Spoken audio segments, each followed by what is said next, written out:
Hello, everyone. Today, we're diving into the world of vacuum robots. With a plethora of brands and models on the market, choosing the right one can feel like navigating a maze. But fear not. I've tested out several models and am here to share my findings with you. Hopefully, this will make your decision-making process a bit easier. In this video, we're focusing on two giants in the vacuum robot arena, Ecovacs Deebot X2 Omni and Roborock QX Revo. We're not just skimming the surface, we're delving deep into what these robots can do. I've put them to the test, using the most extensive vacuum-only settings available on their respective apps. From the starting line to the docking station, I've captured it all on video.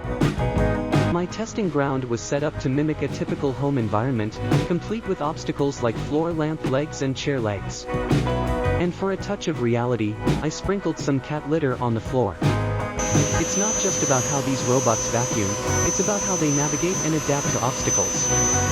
And, of course, the cleaning results. Size comparison.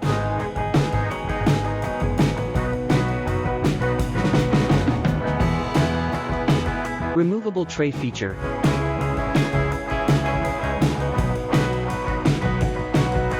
I'll present side-by-side videos of both robots in action. You'll see everything from their initial startup to how they maneuver around obstacles and finally, how they return to their docking stations. And yes, we'll inspect the cleaning results closely.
It's not about which robot I think is better, it's about providing you with all the information you need to make an informed decision. Which robot navigates better? Which one leaves the floor spotless? The decision is yours. Don't forget to share your thoughts in the comments below. If you've had experience with either of these models, or if there's another model you think deserves a spotlight, let us know. Your feedback is invaluable. Thank you for watching. If you found this comparison helpful, please give this video a thumbs up and subscribe for more insightful content. Until next time, happy cleaning.